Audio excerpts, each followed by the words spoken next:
We're here this morning to talk about the data privacy imperative, and we've been preparing this for a while now, and I'm so happy that after about a week and a half of being part of the C19 club, I'm well enough to come and help host this with my wonderful guests. So on our panel today, we have my partners in crime here. So let me introduce you first of all to Dhruv. Hi, Dhruv. Now, Dhruv comes from more than 15 years of experience in digital marketing. And the reason why he's here today, and he's kind of our linchpin, is because over the past 3 years, he's been actively involved in solving data privacy, creating data privacy solutions with his clients. And he'll talk more about that in a short while. Next to him, we have Brian. Hi, Brian. Good morning. Brian is the Programmatic Activation Lead for HP, and he's currently helping to build HP's in-house media agency called ZG. I hope I said that correctly.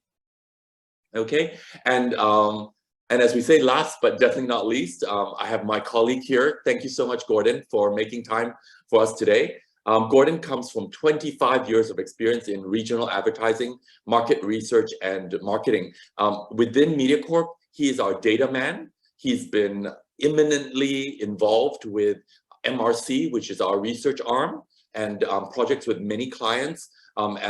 His role has been recently expanded, and he also takes care now of a data analytics team, and he will talk about first-party data and its impact on Mediacorp and our clients. So thank you so much for being here. I am Dasheng, and I actually head up commercial planning and industry solutions here. But honestly, I'm a cheap host. When they can't find anybody else, they'll get me to come on and kind of guide these discussions along.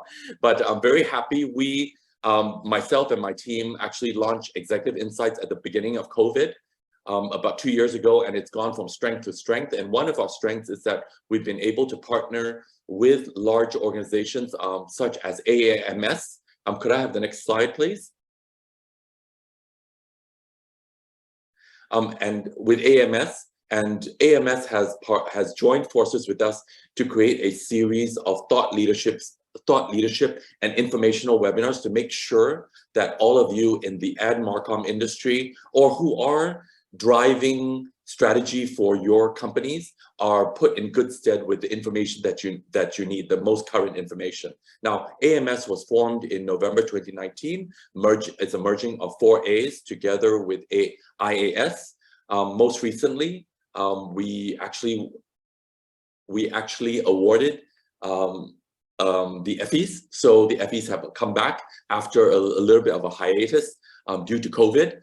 I know we are very fond of saying that we're kind of post-COVID right now, and I will assure you that no way are we post-COVID, considering that a large number of my team members have been actually affected by COVID over the past 2 weeks. So a shout out to all of you. Please remain vigilant. Please wear your mask. Keep your. This is my public service message for this morning. Keep your hand sanitizers on call, because really it's out there, and it's tremendously infectious. We actually had an in-person event, and frankly that created a little bit of a mini super spreader event. So we know how critical it is to continue doing these very engaging virtual events to make sure that we don't miss a beat in where this industry is going. So next slide, please. Now, we wanted to start this off with a short poll. You will see a window pop up. We wanted to know for the audience today, does your brand have in place a first-party data strategy for marketing purposes? Yes, no, and not sure where to go for first-party data. So could you quickly respond and give us a good sensing of what this room is, so that my speakers, Dhruv, Brian, and Gordon, can sort of angle their sharing to the audience that we have at hand. So let's see, are we? Okay, so I would say a significant number of you actually said yes, but Honestly, there's a really huge number of you who also say you don't know where to go for first-party data. I'm very, very happy to say that I think we'll be able to answer these two groups of people very, very well. And even those of you who say that you haven't started on your first-party data strategy and therefore might not know very much about data privacy. For those of you, the small number of you who said that you don't have a first-party data strategy and don't know what data privacy is, you know, I hate to say this, but you're really late to the game. And I'm very happy that you signed up and you're here today. And hopefully you will go out of this session today with some to-dos that you can action immediately. Okay, so at this juncture, next slide, please. I'm going to hand over to my first speaker, Dhruv, to take us through what data privacy means in this current environment and where first-party data strategy is headed. Okay, Dhruv, over to you. Thanks, Dasheng. So yeah, everyone, please keep the questions coming in either through the Q&A and the chat, and we'll get to them as and when we go through the presentation. So for starters, when we talk about data privacy, right, there is this preconception in the market that it is something that is significantly more importance in the West than it is to APAC, right? There is this perception that users that sit in the West, in the United States and Europe and all these countries, are a lot more concerned about what's happening with their data than a lot of markets in APAC. However, through research and through what the events that have been happening over the last few years, that couldn't be further from the truth, right? And APAC is a region that is also very concerned about data privacy, right? And primarily, when we talk about data privacy, privacy issues in APAC, they go across two types of concerns that tend to pop up, right? The first, of course, are data breach concerns, right? And this is a big one because data breaches are not just localized to global MNCs. Data breaches are actually happening at every level, right? We have, whether it's a Facebook having a data breach, whether it's an Alibaba, whether it's a ClearTrip in India, and even cases where certain government portals have been targeted by hackers for data breach, right? And obviously, a lot of you have seen, especially in Singapore, the rising number of scam cases and fraud cases that have been going up, and a lot of these scams and frauds are actually successful because they use data that comes from these data breaches, right? So definitely, one angle, one piece that is very, very important and a big contributor to data privacy for consumers. The second is it's privacy, and privacy is also something, consumer privacy, right? Users today in APAC are a lot more aware of the value of their personal information and how it's used, and are a lot more concerned about what's happening with it. And there was a survey that WPP did in 2021, and which said that 84% of surveyed users in APAC actually want more control of how their personal information is used. And that's a big number, right? You would, as a preconception, you'd expect in a country, in a region like APAC, that a large number of users won't even aware of what consumer privacy is, but that doesn't seem to be the case. As we're getting younger and younger users who are getting onto digital, they're a lot smarter than we are. They're a lot more savvy than we are, and therefore they're a lot more concerned about privacy. All right. So overall, yes, data privacy is a growing and significant concern in APAC. Could we move to the next slide, please? But then when we speak also about data privacy, right? What has been one of the key changes that we've seen across the industry, due to data privacy, and that primarily is the deprecation of cookies and device IDs, right? That has been put into place. I know some of you might have, or most of you over here are aware of Google, announcing a year or two ago that device IDs would deprecate cookies, cookie tracking, third-party cookie tracking would be deprecated moving forward. However, I mean, and yes, they did kind of roll that back, and that was sort of the industry thought of it as maybe it's a bit of a breathing room they're giving us, but the truth was they weren't really ready. But it is something that they are gunning for. A lot of the tech that they're building out is. But Dhruv, very so many of us were actually thankful that it got rolled back.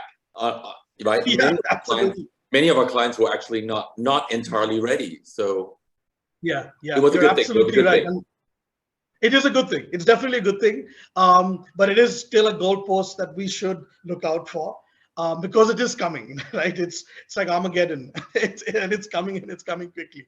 And it is something that we sort of have to look at. And so if we look at also this impending doom of cookie and device ID deprecation, right?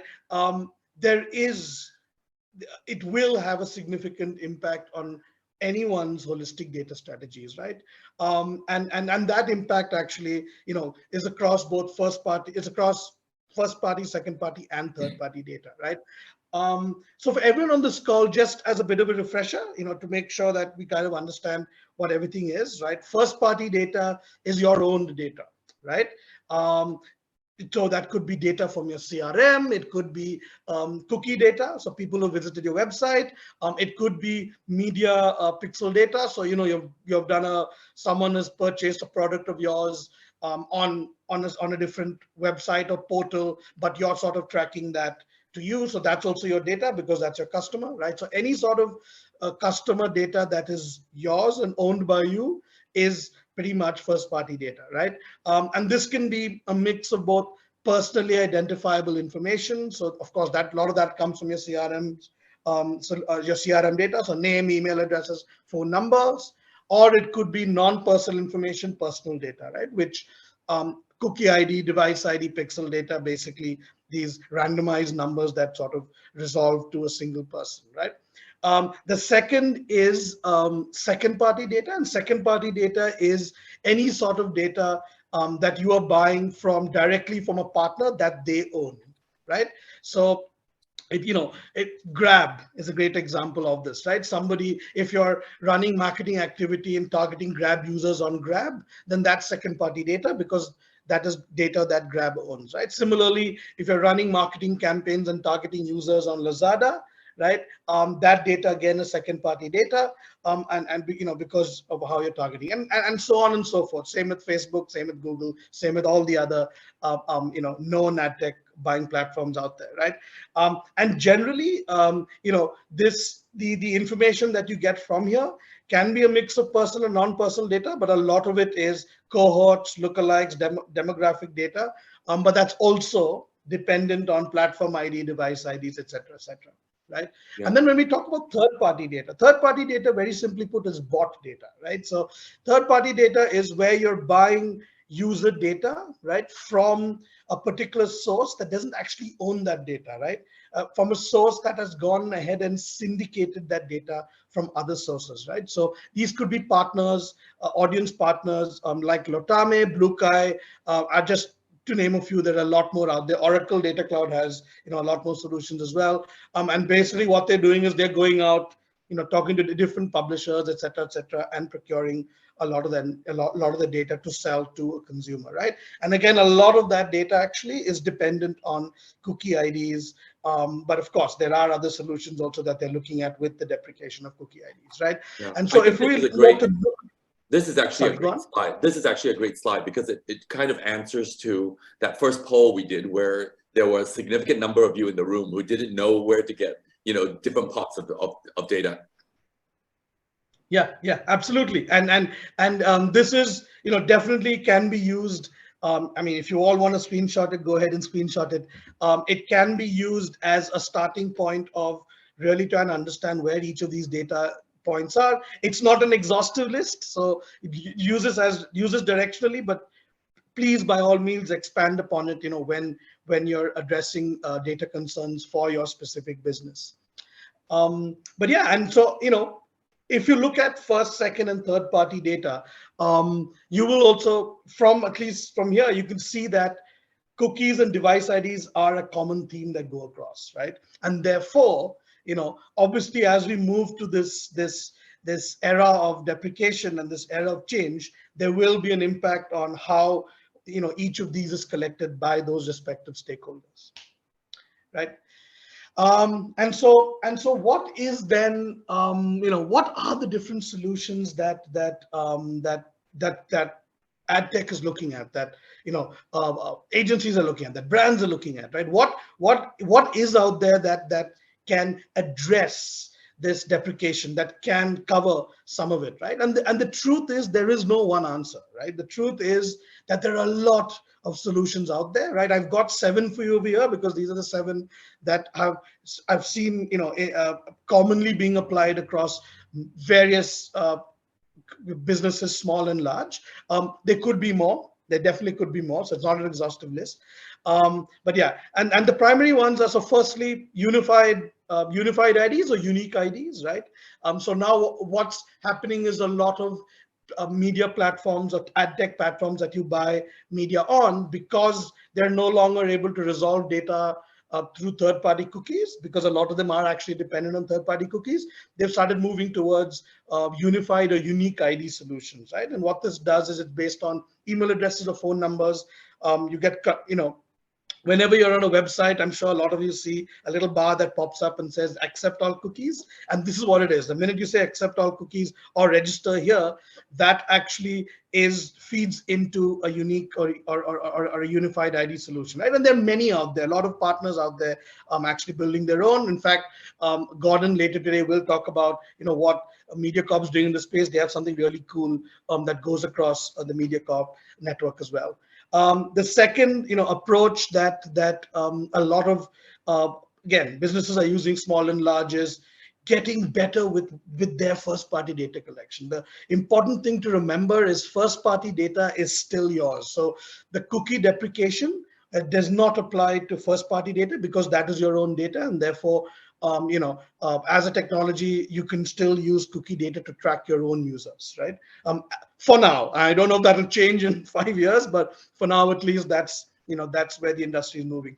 And therefore, it's very important that efforts that you take, that any marketer takes out there, are towards pushing an exponential scaling up or increase in actually building and accumulating more first party data. The third is clean rooms, and clean rooms are actually a very interesting concept that allow and some agencies looking at, some brands looking at, but what it does is it allows different local publishers in a particular market, in a particular industry, to share user data with each other without actually having passing any sort of personally identifiable user data, right? And generally how it works is, think of it like you have two sets of randomized lists of randomized IDs, alphanumeric IDs, and a clean room is like has a matching key in between, which actually is able to match across each of these, right? So there's a lot of, there are a lot of partners that are actually looking at this approach also when they're trying to build single ID solutions that go across multiple ID solutions out there. The fourth is contextual targeting, and contextual targeting, I know some of you who've been in the industry long enough have heard of this, and it is making a comeback, right? And it's making a comeback because it doesn't depend on the user; it depends on the context of the page. And thanks to the advances that ad tech has made over the last few years, it's a lot more robust at the moment.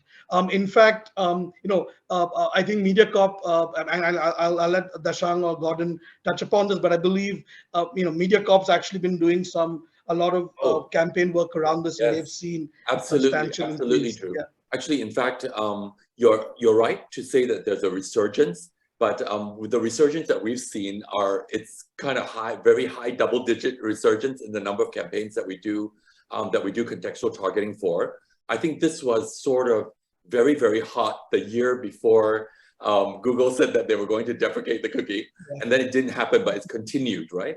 But the great things that we've at that time, and you're right, that ad tech has really improved to the extent that we've been able to see uplifts for our clients in excess of 80 to 90% when they do contextual targeting.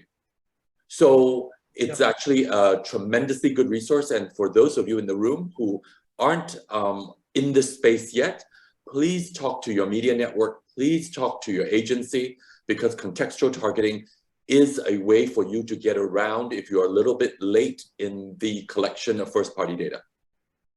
Okay? Yeah, absolutely. Very, very effective way. There are a few others out there, and definitely I'd encourage you to go and do a little more in reading about them. But data modeling is one really cool thing.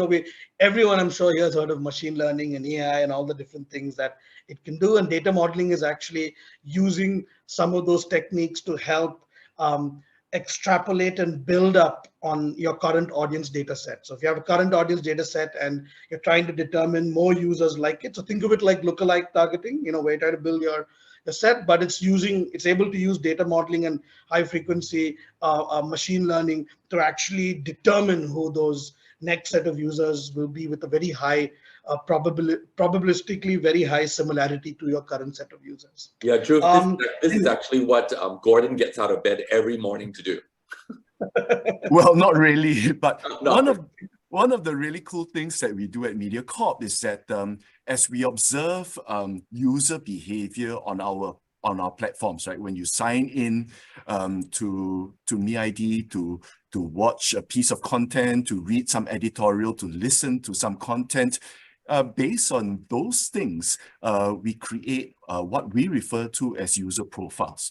And in short, based on your user behavior, what we want to be able to do is to make accurate predictions about your future behavior, right?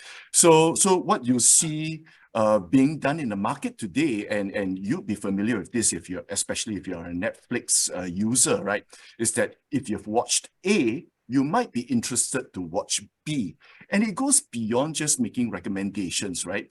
Over time, as the algorithms in Netflix or even here at Mediacorp, is that as they observe your selections, as they are making recommendations to you, their algorithms become sharper and sharper, right?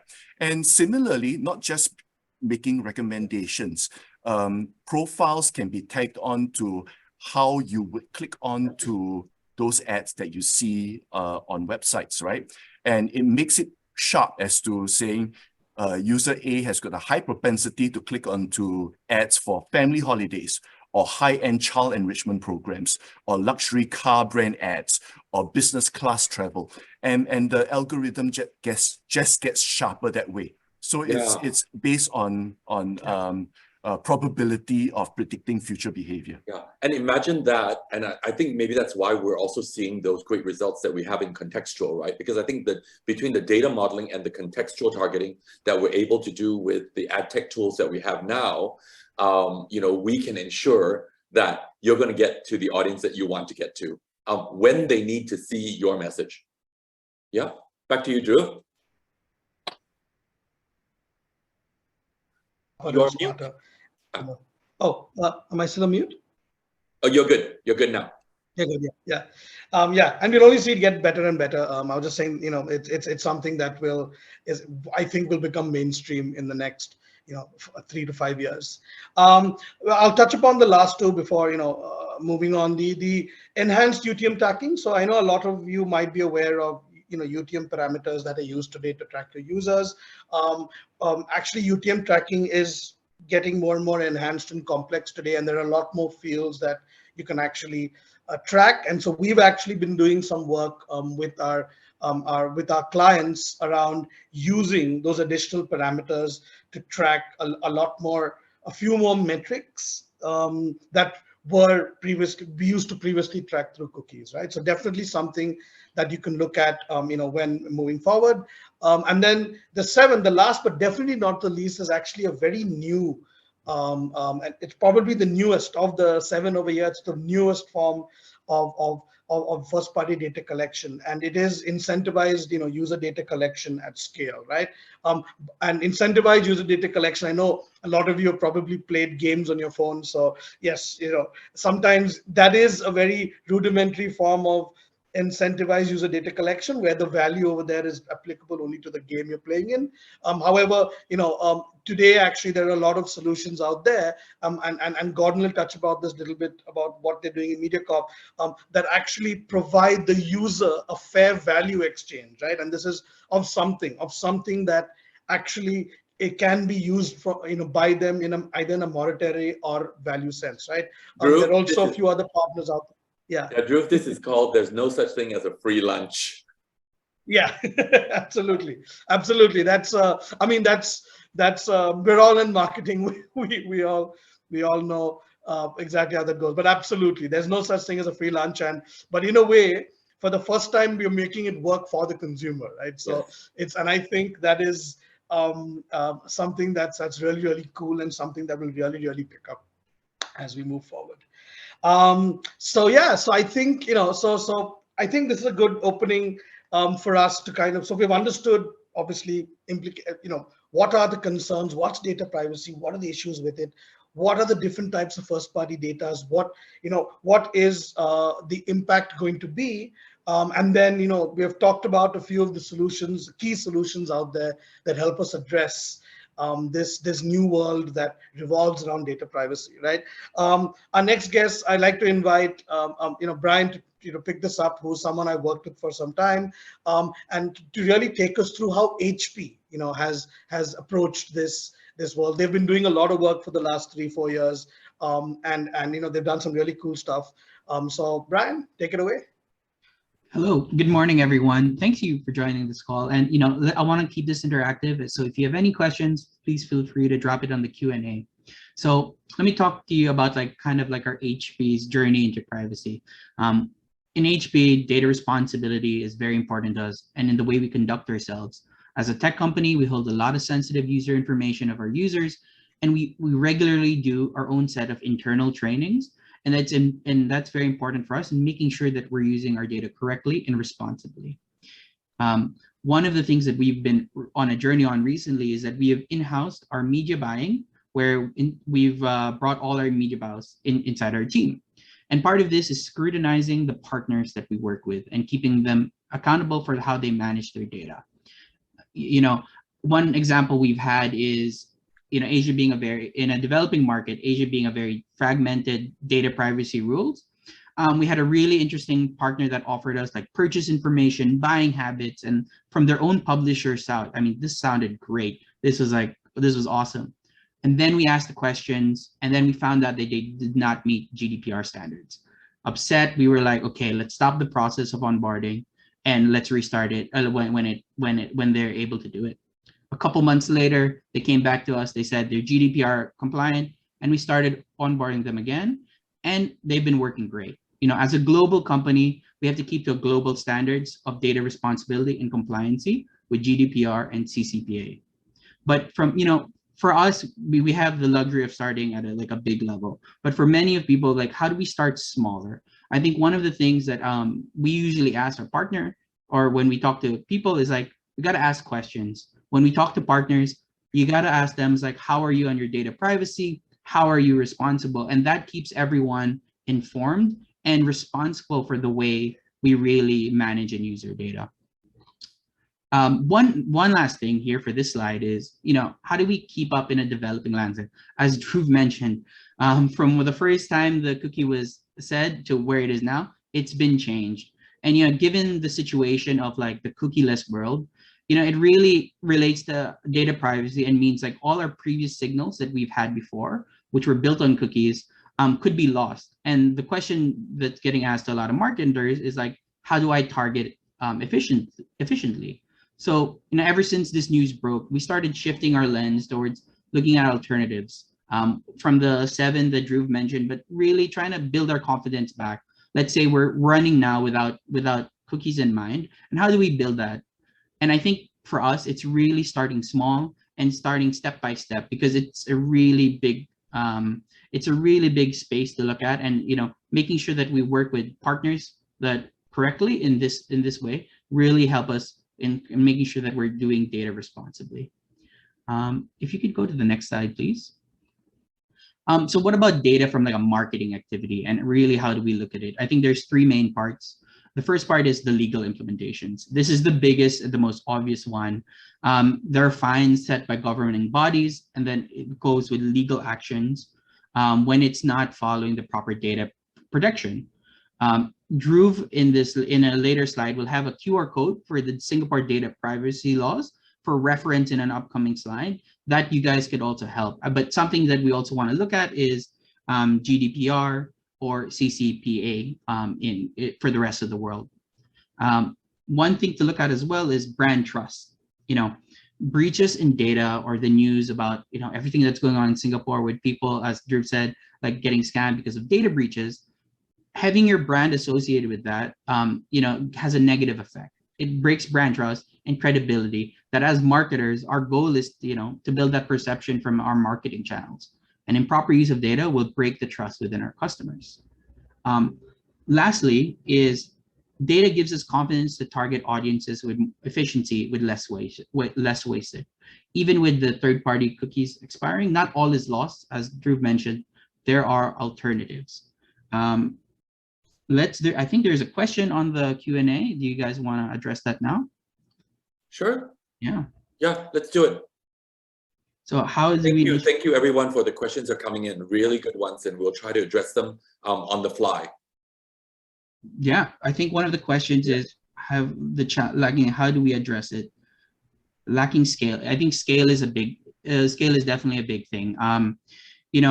That's why there's data modeling and lookalike modeling to work on first-party data. But first-party data can be limited. That's why we talk to partners, publishers, and trying to expand that data, trying to use that MeID with a unified ID, or trying to even look at the incentivized models. Scale is always going to be an issue, and part of building that scale is starting. As we build up into our first-party data, we'll be able to get that even more. Yeah, so you do the partnerships, and when you do the partnerships, and that's kind of like faking it till you make it, right? So, right, because you can't collect the first-party data fast enough, and Gordon will be able to tell you how long it's taken Mediacorp to collect the kind of first-party data that we have, and even then, we're not entirely happy with it. So you can imagine, and that's why partnerships remain really, really important. And I think that's something to think about, that the ecosystem is very big out there, and don't think that you have to go it alone. And I think that's a message that Dhruv will hammer home a little bit later on, that there are resources for you, so don't feel left out in the cold. Okay, so this is not to scare the bejesus out of all of you, but to kind of give you, all of you, the solutions that you can start making those calls and activating the thinking. Okay, so back to you, Brian. Sure. Can you go to the next slide, please? So one of the things that we were asked is like, what are the key challenges that we have to address externally and internally to make this a priority? Internally, awareness is key. Making sure that, and this awareness is key from like an overall company perspective. So making sure we operate in a data safe manner is absolutely key. In HP, we have a system of process and regulations where anyone who works or activates any type of PII information, we have certain guidelines they need to adhere to. As simple as like, we shouldn't be sending emails with PII information on an Excel sheet. The awareness is key here because it creates safeguards for any potential data breaches for anyone who's unaware. One example I have here is we had our goal was lead generation. We want a lead generation campaign. There was a team that wanted to buy lead gen just from buying it from a source, just like a list of emails. And that sounds great, but we had to ask the questions: Are all these emails consented? Have they been approved? So what we then moved into is like running content syndication with other partners, where they give a proper context or through a like a white paper. And before you even download that white paper, you have all the legal necessary, like where HB is going to talk to you after this. And making sure that this types of stuff happens is really how we make sure that internally we're aware and we don't get caught in a data breach. So for lead generation specific, I would like try to think before personal information comes to you, is it consented? Is this like someone gave me their email and knowing that I will reach out to them? I think that is going to be one of the things that we should really look into. Yeah, Brian, we were also talking about this during our chat yesterday that, you know, if you cut corners, it also has impact onto your brand, because your brand is going to use this data to reach out, and it's going to say something about your brand's, what your brand values, and when it comes to the consumer experience, right, Brian? Exactly. And I think, you know, cutting corners here, especially now, if we look at GDPR, I think the results on a data breach is like a 10% of like, I think 10% of like revenue. That's like the fines. Like, let's not go there. Let's try to make sure that we have enough safeguards and everything to make sure that that is not a conversation that we're going to have with our finance or legal teams. But from an external perspective, I'll move on into like, how do we address this as a priority?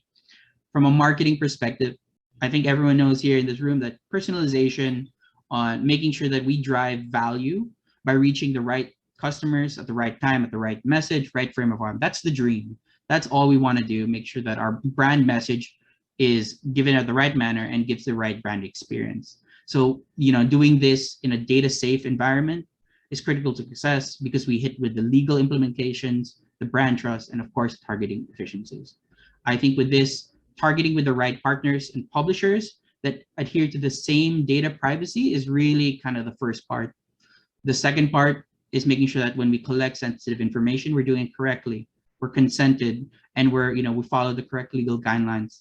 The third part is automation, in terms of like, how do we bring in the data into our system? And I know it's hard for everyone if we don't have everything, but making sure that it goes through like safeguards of making sure data is given back to you. And lastly is activation. When we collect the data, how do we make sure that it's given to the right teams, and making sure that PII information is not going everywhere? Hey, Brian, there's actually a question that just came up. In Okay. the world of personalization, how do we keep up with consumer behavior without tracking them? Oh, that's actually a perfect segue. If you can go to my next slide. Great. This is kind of like how we want to keep track of it without, let's say, the cookie's gone. What are we going to do?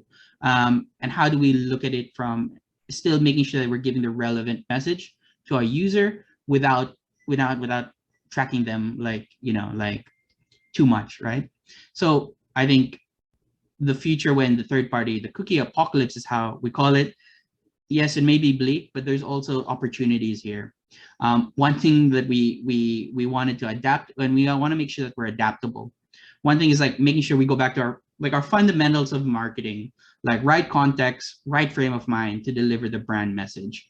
I don't think, as Dhruv mentioned, there's no silver bullet, and there's no like one right answer, but it's taking step-by-step approaches, and making sure that we're activating marketing and media, testing, and making sure that it goes on. So these are the three ones, like how we've bucketed in our mind. Cookie alternatives, MeID, unified ID. These basically is, if you don't have a cookie, we have a cookie alternative. This is where we kind of partner with specific tech partners, and we test and learn based on non-cookie based approaches. So far, the experience we've had on testing is nearly the same, but it's very much in the learning phase. I know, in order for us to say this works, we need to be testing it out. And Mediacorp has the MeID, which is their version of like a cookie alternative. The second part is second-party data. As Dhruv mentioned, the Googles, the Facebooks, these kinds of partners, we need to work with them, because they, at the end of the day, they are the owners of like information. They know exactly, like what Gordon was saying, they know what you've watched, they know how you watched it, they know what platform, what time of day. They're going to be like publishers and partners are going to be super critical, because they will own the data. And this will help with scale as well, because if you have a rich second-party data source, you're able to leverage, it's like an addition to your own first-party data. We run many B2B campaigns as well. We run with content syndication partners, and the content syndication partners could be very specific in like IT decision makers in like a printing industry. Talking to these they are rich with second-party data that really kind of you can build on your campaign.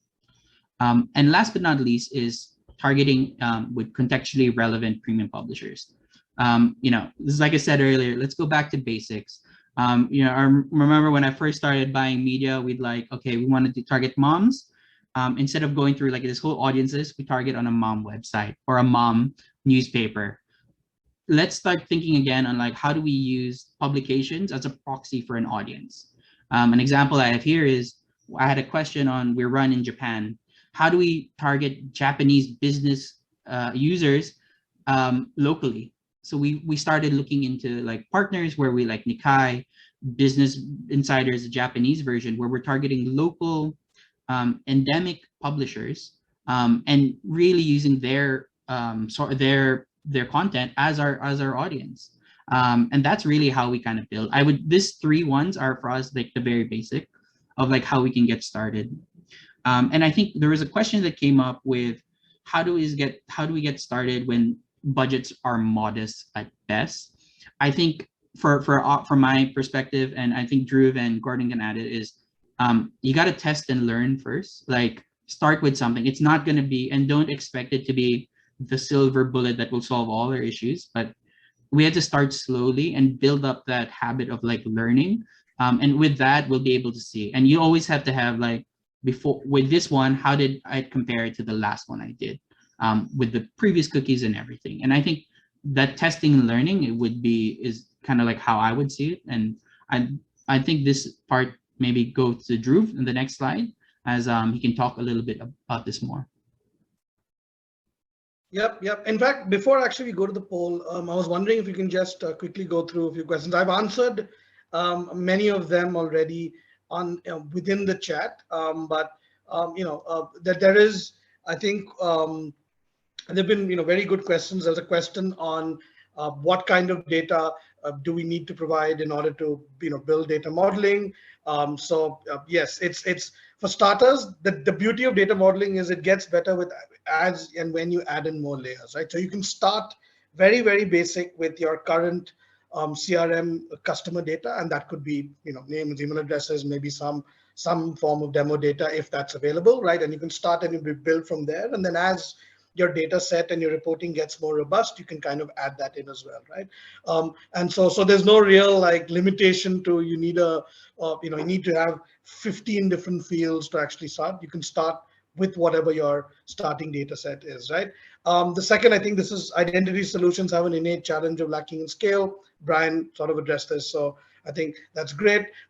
Is Google Analytics affected by this? So Google being Google, and this is the thing, right? They know, because they're sort of determining with the way the industry sort of goes, they've actually moved away from cookie ID and device ID based tracking, right?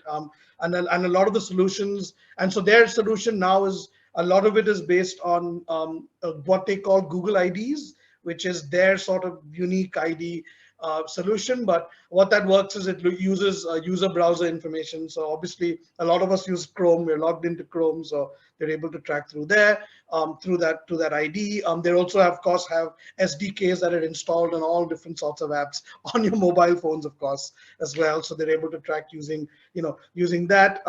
And of course they do some sort of S2S pixel, server-to-server pixel tracking to also help determine it. And then with all these data points, of course, they do their own data modeling. They do their own sort of predictive tracking to kind of build up and replace for a world that uses device ID and cookie IDs. Yeah, Gordon will have some things to add to that as well later on. Yeah. Yeah, definitely. Gordon's definitely a lot more savvy at this than I am. And then, I think there was a question on how can we change the narrative from a negative one concerned with privacy and data breaches to one of positivity around value creation to users. Great question. I've answered this already, but just for everyone here, one way you can do that is talk about things like incentivizing first-party data collection is a really good way to help change that narrative, because now you're kind of telling users that, this particular brand, let's say Nike, right? Nike wants to will use your data and wants to use your data for its marketing purposes, but they will pay you for it. And that can be in whatever form of value that is done, right? And Gordon will talk about in a bit how Mediacorp does it, and they've got some really cool stuff there. I'll also talk about another partner that we worked with that's sort of looking at addressing that a little further on. And then there's one last question before I think we can get to the poll. There are so many solutions and my company has not started on anything. How to get started? Budget is modest at best. Very, very good question. I think I'm very glad that this question has been asked. Dhruv, can I interrupt you? I think that is the penultimate question. I would like to keep that question for the close. Wonderful. Let's do it. Let's do that. Yeah. Let's go to the poll. Okay, everybody. We've called up a poll. We just want to give Dhruv a little bit of information with regards to this audience so that his next section can address your concerns. Okay, so can everyone just quickly respond to the poll and let's see. This one's for you, Dhruv. Yeah. So does your brand engage a media agency to handle your marketing campaigns? Yeah. Yes or no? That's it. Yeah. So do we have the results? Oh, 50-50. Okay. Yeah, it's about 50-50. And so that's good. That's good. I think so the next section, definitely for those who have a media agency, you'll kind of know what you need to ask of your media agency. For those that don't, a lot of what I'll touch upon later on can be done by your teams internally as well, right? So it is a mix of both, so you can look at it, right? So if we look at for starters, if we look at media agencies, their evolving role in data management, things have this new set of developments in the privacy fund actually have had an impact on where media agents function, when they manage data management, right? For starters, in the past, media agencies usually were the conduit or usually were the enabler of audience syndication, right? So they're the ones who used to work with different marketplaces to go and buy different types of third-party data or audience data from different partners, right? That, of course, is changed. Now, because privacy has become such an issue, a lot of companies are actually building out or have hired teams internally to manage all of that sort of data management themselves, right? All the clients that I've worked with, big and small, do have a team or a person of some sort that do this, right? And so therefore, the role of the agency has also had to evolve, right? Because the agency now no longer does that. The real benefit that an agency has had, most agencies have to now try and show, is how do we recycle our own agency data, because obviously we're running campaigns across multiple clients, and therefore we've sort of built up our own data sets. And so agencies that have actually done a good job in terms of reporting and capturing data across different campaigns are actually able to now bring that new proposition of and being able to sort of enrich or add to customers' data with that agency data. The second, like I said, it's you're moving from data collection, which is exactly as I said, and right now it's enrichment. So that agency data actually is enrichment, enhancement is one element of it. Also, the agency world in a whole is moving towards a product-based industry, right? I think the agency world also has, a lot of the big players have already recognized that, as brands obviously are getting smarter and talent is sort of moving more and more in-house, the real use case for an agency is the products that they can build now to help the client enhance their capabilities. And one of them is definitely data enrichment and enhancement. And I'll, maybe later on I'll talk about one such solution that we've built for clients. And then the final one is, in the past, it's always been a one-size-fits-all partner relationship with whichever syndication partner you're working with or set of syndication partners that you're working with, because the approach has been quite homogeneous, right? However, and this is something that Brian touched upon very nicely earlier on, bespoke partnerships with walled gardens, right? Obviously, a lot of what really matters now is how are you able to, as an agency, leverage those partnerships that you have with the Lazadas and Grabs to kind of get that data, which it's otherwise very difficult to get from them. They're very protective of this user data, and therefore agencies, because of the volume of agencies, big or small, generally, because of the volume of business that they're able to drive to a lot of these super apps, they usually are in a position to kind of leverage that to kind of, get a little something, a little more something from each of these walled gardens and partners, right? At the bottom of the slide, and also since we're talking about, data privacy and how important it is, there's actually a QR code that that you can scan here that I think Dasheng or Brian alluded to earlier. So do scan that QR code. It'll give you a lot more information of Singapore's own data privacy law, which is actually very, very robust. In fact, Singapore's, and a lot of people don't know this, but Singapore's been doing iterations of the data privacy law since 2014, which is way before even the GDPR, right? So it is important to understand. It's quite robust. It's also the website explains it very nicely as well, like all government websites in Singapore. So do go through it, do read through the details of it, and it should be able to help you understand what is and what the do's and don'ts when it comes to data privacy.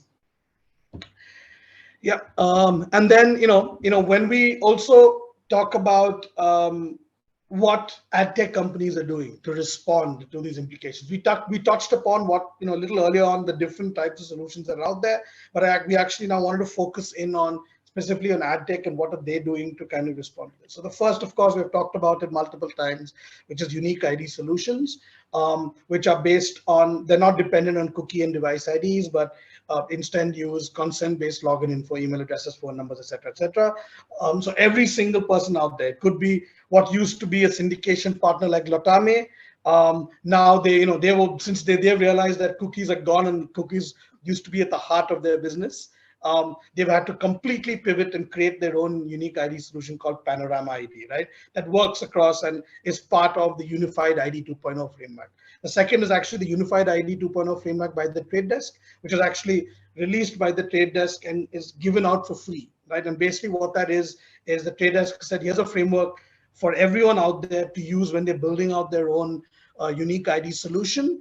And the power of this framework is that it helps ensure that unique ID solutions of one partner are workable with unique ID solutions of another partner, right? And this is primarily for the open web. So the open web is the internet that is not owned and controlled by Google, Facebook, and all the big FANG companies. And then finally, MeID, and I'm not going to steal Gordon's thunder, so I'll let him get into the details of that when we get to it. But MeID is Mediacorp's approach to actually their own and their own sort of unique ID solution. The second approach that a lot of ad tech has sort of gotten into, and we've actually built out something very similar with ad tech around this, is bespoke lookalike audience solutions. Now, lookalike audience solutions today, in the past, but generally it was literally a tab or a button that existed within the buying platform that you're doing, and it was a very generic way of building lookalike solutions based on your first-party data. That, of course, now has to become more bespoke, because as you're dealing with different types of brands and industry and users, etc., there is a need for contextual relevance also to be factored in, right? And so one of the solutions that we actually built at Mindshare along with the Trade Desk was something called Audience Plus. And what that does is it actually looks within a brand's entire user set of first-party data, and then is for a particular a client's entire user set of first-party data, and then for a particular brand within that client, it's able to actually build out a lookalike solution using that entire data set. But then the added advantage is you're also then able to add on layers of other information. So if you have, for example, site visit data, you can kind of add that in and then add in those elements to kind of help build out the robustness of this. So this is just one element of it. We call it Audience Plus, obviously, but the Trade Desk has released also a version of this for free. For all consumers. It's called Audience Activate, and so definitely, if any of you are in conversations with the Trade Desk, you can talk to them about it. And then finally, we get to incentive-based voluntary PII collection solutions. Again, Gordon will talk about what Mediacorp's doing in this space. They have something that's really cool. One partner that we have actually sort of testing out right now, across a few of our clients is a partner called Bounty Media. And what they pretty much do is they're present, or they allow the brand to be present at the paywalls. Whenever any of you, a lot of us, when we get an article, someone shares an article, say on Facebook, and then when we click on the news article, it takes us to a page that says, hey, you're free, you have to pay to access the content behind it, right? So that's a paywall. It's whenever a wall is put up for you to actually make a payment before you can access the data, the information behind it. And partners like Bounty Media are actually now, what they're doing is they're enabling brands to actually pay for that subscription for the user in exchange for the user data, right? And so in a way, you're actually giving the user value of not just getting the content that they want to access that's behind, but also actually getting a premium subscription which they can use for a month to access all the information from that particular partner. And in exchange, obviously, they voluntarily give up their PII. So this is actually one really cool method that should also be focused on, and is something that is a way that ad tech is sort of responding to these implications.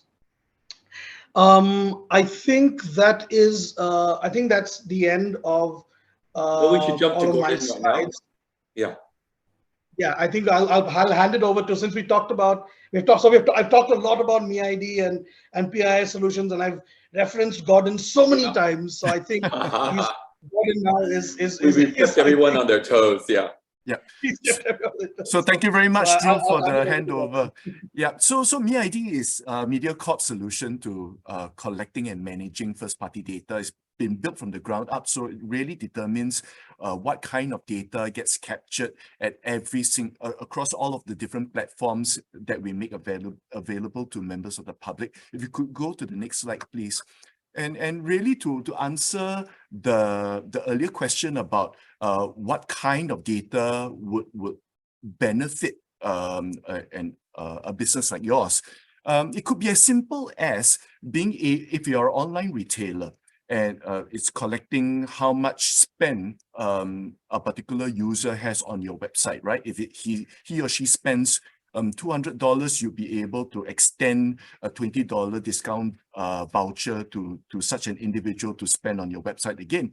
But it could be as extensive as, for example, of an online travel agency knowing the composition of a travel party. Is it going to be 6 people, and 6 people is going to be 2 older individuals, 2 parents, and 2 children? What kind of destinations do they travel to? Temperate or tropical destinations? How do they travel? Is it economy or business? And all of this data goes towards you being able to predict the kind of offer that you might have within your own website, or even with a third party that you partner with, right? To offer them maybe luxury airport transfer. So all of these things would be first party data that will help for you to better understand what your user behavior is likely to be in the future, and then to make them an offer that they are most likely to be able to say yes to. So that's at the very simplest level of data modeling, which may not necessarily involve advanced analytics tool, right? It's something that you can just look at from the data. If you could just go to the next slide, please. The next slide, please. Yeah, so this is just to give you a pictorial representation of what MeID captures in a given day across all of the different platforms, and really be able to offer back to the user some value in terms of recommendations based on their behavior, right? If you are constantly reading editorials around world affairs, then we will be making similar recommendations to say that you read this, you would most likely be able to be interested in these other articles. So those recommendations, at least in Mediacorp, is automated. So it's based entirely on algorithms where they will be making recommendations to you on, you read X, you might be interested in A, B, and C, right? So in a nutshell, that's what MeID does. But it doesn't connect back to a said individual, just like in the universal ID, you're just a string of numerals, and it makes recommendations to that string of numerals. Next slide, please. And to the earlier discussion around incentivizing sign-ups and sign-ins. And this is exactly what Mediacorp is doing in terms of the Me Rewards proposition.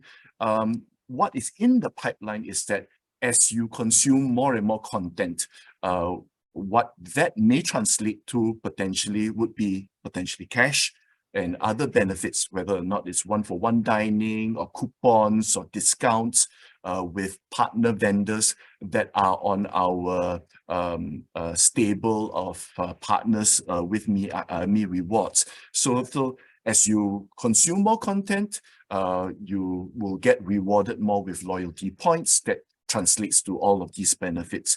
Similarly, if you're an online retailer, this is exactly the same thing, right? With the $200 spend, you get a $10, $20 discount voucher.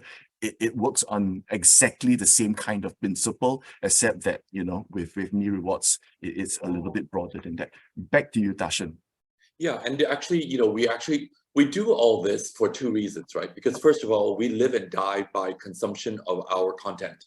And the reason why we live and die by it is because, you know, we create these stories, we want the content to be consumed, there are key messages, that's one part of it, it's important, but also because we serve thousands of clients like yourselves and many of you on this call. And we want to make sure that when you are partnering with us on our network, that we have that ability to get you to your target audience as seamlessly and as accurately as possible. Right. So actually, on that note, I wanted Dhruv to sort of finish off. Remember, we left one question, but you know, all of you have been so good about staying with us. I know we're running late, but I want Dhruv to take that last question, and I think the last question was, with so many solutions, company not started doing anything, how do we get started, right? So I want Dhruv to sort of address that. I think he's the best man to do so. But I hope that all of you can stay a little bit longer, because after that, we have Chris from AAMS, who is like our Santa Claus, and he's got some goodies that are in the bag for all of you. So give us like maybe another 5 minutes. So Dhruv, take it away. Wonderful, thanks, Dasheng. So yeah, final question. So many solutions. My company is not started anything. How to get started? Budget's modest at best. The beauty of a lot of the solutions that I've presented today is that they're free. They do not come at an extra cost, right? So UID solutions, generally, it's just a platform that it's just a solution that a lot of these platforms are already offering to all the consumers, just depending on media spend that you're doing, right? So the way that I would sort of recommend you go about this is, I know some of you have limited budgets, so obviously you might not be able to at the moment build out extremely large sets or build out infrastructure of your own DMP infrastructure and hire your own teams, etc., etc. That's okay. A lot of the partners that you're already working with, which are your ad tech partners, can do this for you, right? Because remember, first party data is not just data that sits in your own database. It can be, your first party data can actually be your data that sits in a partner's database that belongs to you, right? So for example, you know, if you're running campaigns, let's say on YouTube, that's like the simplest thing, right? Because YouTube is probably one of the most popular channels out there, right? You can actually build out those user data sets and that modeling within the AdWords, Google Ads platform, or the DV360 platform, whichever you use, right? And you can actually build out and set all those rules within the platform and then activate as you would activate. You don't have to add an additional bit of cost or anything as such, right? In addition to that, I know a lot of you are small, but you already have, I'm sure, some sort of CRM that's going on, right? Again, a lot of CRM collection can just be an addition to your existing media budget. If you're already running an ad, let's say on Facebook, for example, right? You don't have to spend more money to do the CRM. On that budget that has already been allocated to run those campaigns, just add another call to action of the ability to collect user data, right? Google has a product called YouTube for Action, which can do that for videos. Facebook has Facebook lead ads, and of course, if you don't want to buy from just then, you can always work with partners like Mediacorp or work with partners such as Yahoo does a lot of stuff on this as well. And just to ensure that CRM data collection is a part of your campaign as well. Yeah, Dhruv, also marketplaces where you are transacting, right? Yeah, absolutely. So that's a very good point. Yeah, so marketplaces where you're transacting, like it could be an e-com marketplace like a Lazada. It could be it could be a data marketplace. Again, those are also there. These are environments that are owned by a second party, but because you're running campaigns through those marketplaces, the data that is you can actually own your own little piece that sits within them. And again, that doesn't come at an extra cost to what you're already doing with them, right? So definitely there are many ways. What I would recommend is the first slide that I'd given you, which was 1P, 2P, 3P data strategy. The first thing to do is just identify what each of those are for you, right? Identify which of the partners you already have that kind of fit across each of them. And then you just start those conversations with your partners and be very upfront. Say that, look, I have budget limitations. I can't add in some budget just to do this. So what is it that you have existing that can address the three of these? And all of them have built out solutions that are mass market, right? And the reason why it's mass market is because this is going to affect everyone, right? So a lot of these partners have built them out, these solutions free of charge, not because of any sort of altruistic value, but because their business depends on the ability for most of their customers to actually be able to use the solutions moving forward. We always say that there's the $1 million question. I'm really hoping that all of you realize that was a $1 million answer, right? That at the end of it, while all this is happening, I think over the past hour, I hope that we've armed you with knowing what questions to ask, who to ask the questions for, whose doors to knock on, and whose number to call right away, and given you the framework in determining where your business is in this journey and what you need to ramp up. So thank you so much, Dhruv, for that. At this stage, can we go to the next slide? And I want to invite Chris from AAMS to unleash the goodies that AAMS has for all of you. Chris, over to you. Thank you very much, Dasheng. Good morning, everyone. My name is Chris, and I represent the Association of Advertising and Marketing Singapore, or AAMS, the trade association for the ad marcom sector. In the last hour, we've heard some good examples of how data privacy will factor into your strategy and campaigns. And with the rise in awareness of consumer privacy and contextual marketing, companies will have to change how they communicate their marketing campaigns to customers. So at AAMS, we believe ultimately that it all comes down to having skilled people in your team to help navigate the changes faced. And we must all start with a good basic understanding of what marketing is about. So to help agencies develop their employees' skills and expertise, AAMS is introducing the Institute of Practitioners in Advertising, or the IPA's award-winning and industry-leading range of ad marcom learning and development qualifications. The IPA is the professional body that supports United Kingdom advertising agencies, and since 2012, the IPA has exported its world-class qualifications to over 22,000 advertising practitioners from 87 countries of various experience levels. So our IPA qualifications are conducted online by experienced industry practitioners. AAMS members will enjoy special rates for all IPA qualification courses. So register your interest at aams.org.sg/IPA certs, or contact me at christopher@aams.org.sg to turbocharge your ad marcom career today. Moving on, we'd like to announce the new format for our career conversion program. So since 2017, AAMS, with support from Workforce Singapore, WSG, has been running our career conversion programs to encourage companies, be they MNCs or SMEs, to hire mid-career professionals with no prior, with no prior digital marketing experience, and also to help set mid-career career professionals to reskill for their new digital advertising and marketing job roles. So AAMS, we've just conducted a review and revamped the CCP format based on participating companies' feedback. Our new work-based training CCP model will help upskill your new employees through structured on-the-job training. So MNCs can combine our work-based training CCP with your own internal training programs. And SMEs can tailor our work-based training CCP with continuous education training centers, or CETs, or other skills future approved courses. The versatility and modularity of our new CCP model ensures that your new digital marketing hires will spend less time in the classroom and more time refining their technical skills and competencies on the job. So eligible employees will receive up to 90% of salary support government funding. Our inaugural intake for this new format will commence on the 15th of August.